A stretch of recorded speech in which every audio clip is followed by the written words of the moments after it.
I know gratitude is one of those spiritual shoulds that as we strive to be, happier, better people, that we are often told to be grateful. Well, when I'm in a crappy mood or when things are falling apart, the last thing I often want to be told is, well, be grateful that, or be grateful for, or, something like that. It's almost as if what I'm feeling in that moment is not valid, and maybe it isn't valid. Maybe I shouldn't be having a fit about something, right? But in other words, I don't necessarily want to be forced to experience or feel something that I'm not quite ready for. I will say that many times, we're trying to teach our children how to have manners, and we will often say to them, say please, say thank you, and I know that there will be, parents who will have their children say, I'm sorry, right?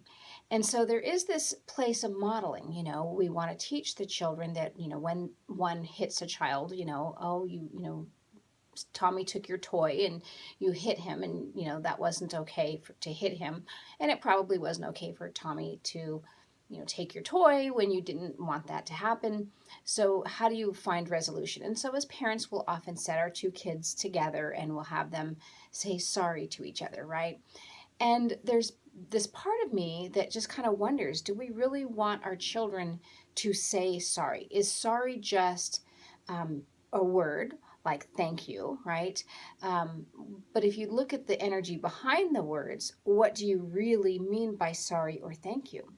Well, when you say sorry, what you're implying is that you are feeling that you are sorry to have done something, that you are really, um, you know, unhappy and feel bad for having hit that child. Well, what if, you're not sorry, right?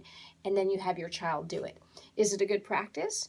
So I don't necessarily have the answer. These are things that have just stuck with me over the years and made me question and wonder.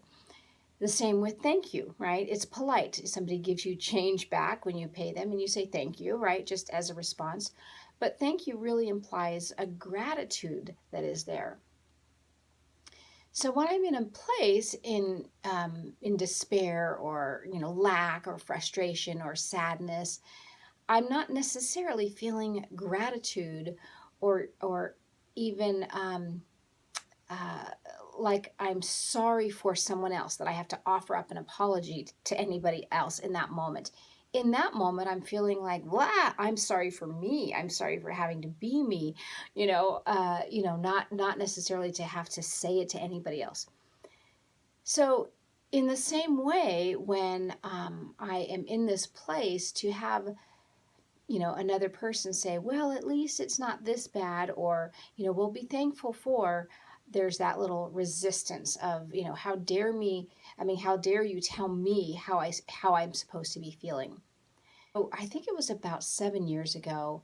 I remember being I had put together a group of people who could connect on these spiritual places, and we met, and once a month to kind of share our gifts and to play and to be in a safe place in which we can explore our spirituality together. And at one point I remember saying something like, I hate running errands. That's just something that drives me crazy. I hate running errands. And someone suggested that I reframe that to say, I get to run errands. I get to shift the perspective to saying, wow, instead of thinking of it as, oh, I hate having to do this thing, it's, gee, I get to run errands, that, I have a car, that I have things that I need to do, that there's things available for me when I go to do these errands.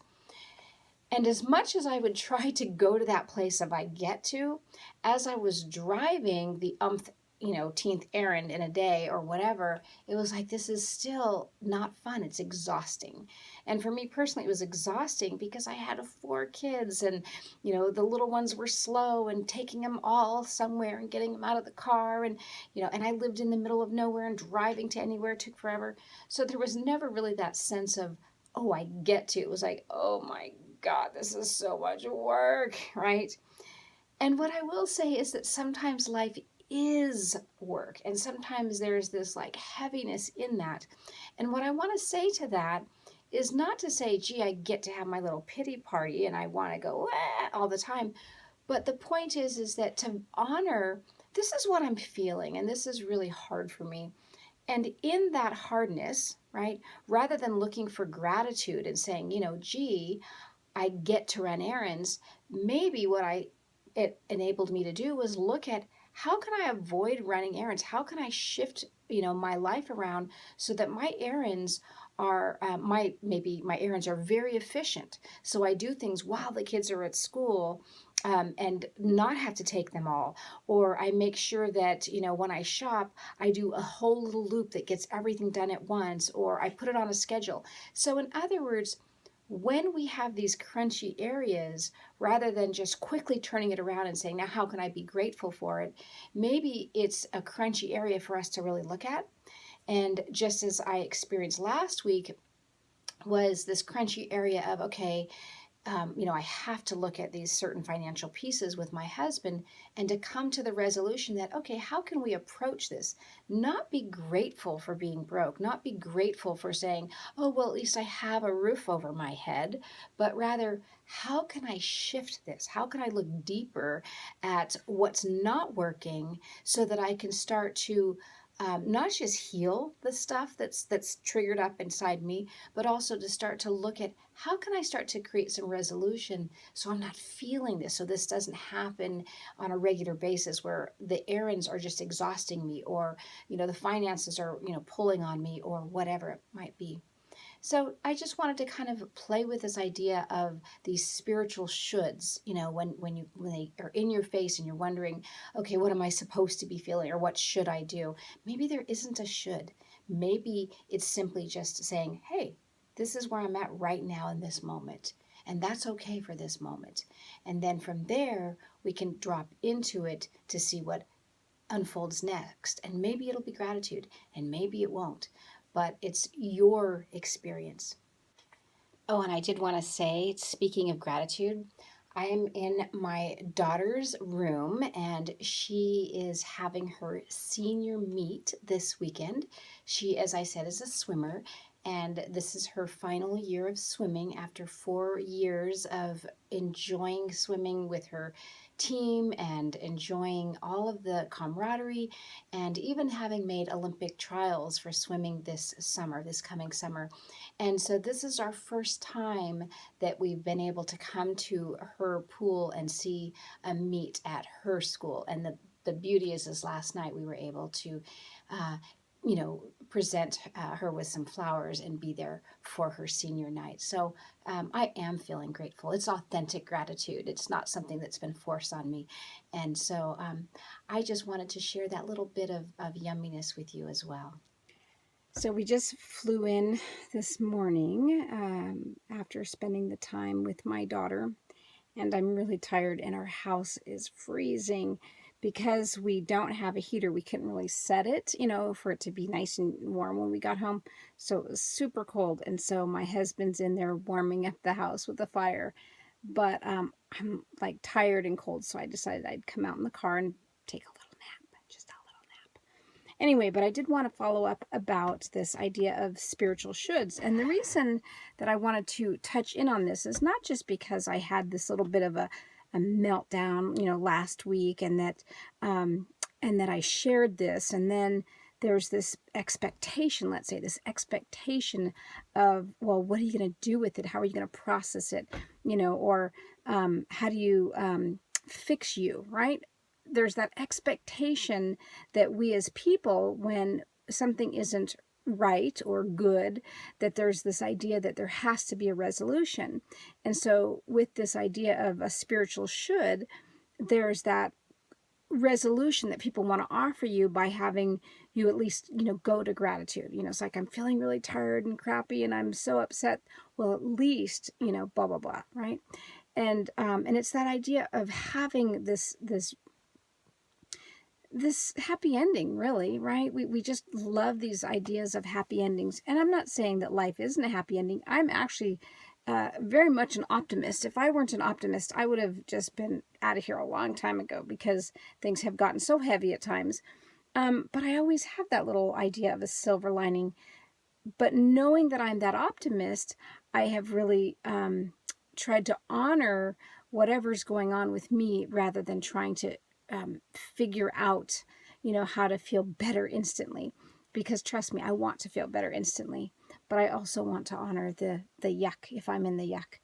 Um, so the other thing about the spiritual shoulds is the sense of guilt.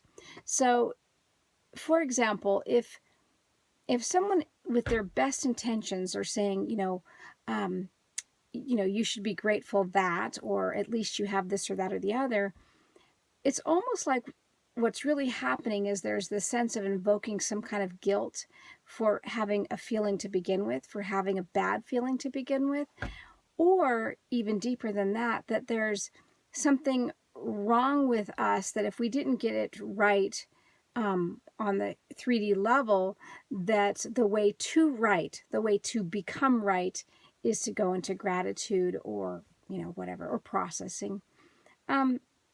So just food for thought. One of the things I'm really clear about is I don't have the answers. I have a life. I am a mom. I have children. I have challenges. I have a lot of yummy moments that are just like, wow, I'm so, so happy to have, these children in this life that I have. And other times it's like, wow, this is really hard.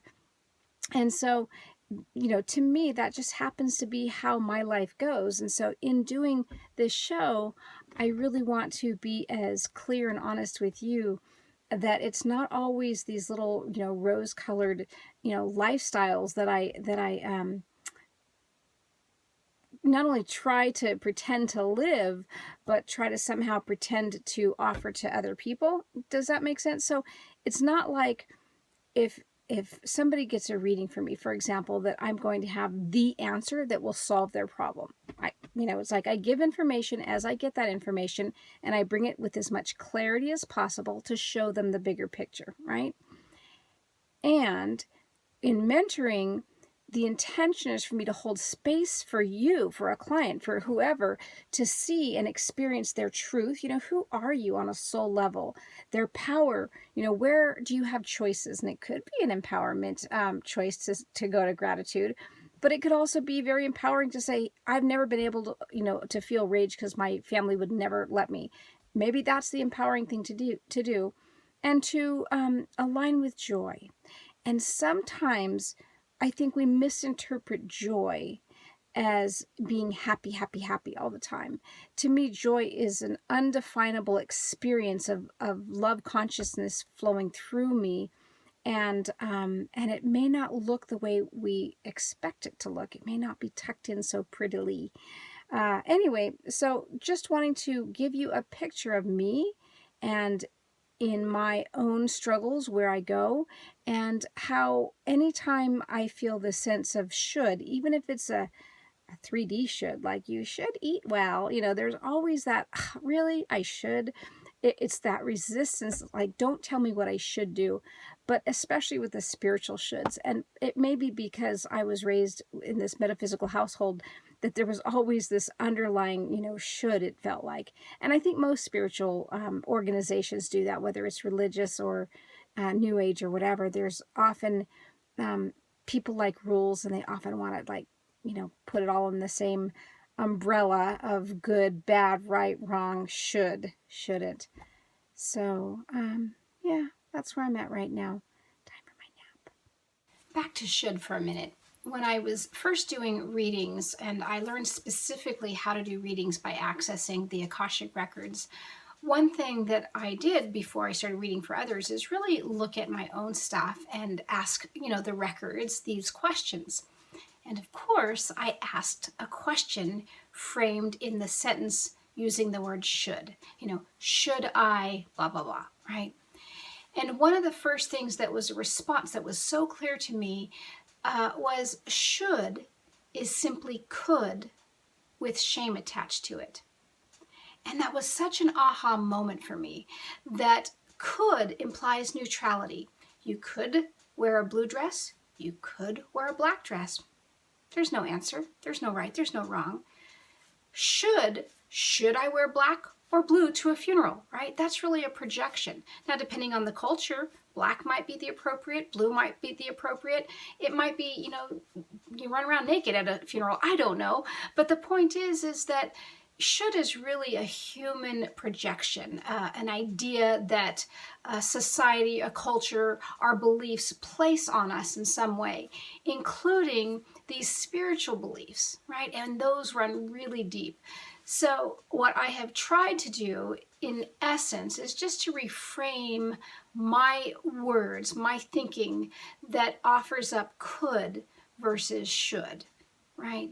And when I feel into what's going on with me, I might get the sense that it would feel better. It would be in alignment even more. It would expand my frequency even more if I chose this path, but that doesn't mean the other path is wrong. I could just as well go down that path, have this experience, and have something else show up that's just as delightful or perfect for where my soul is wanting to travel in that moment.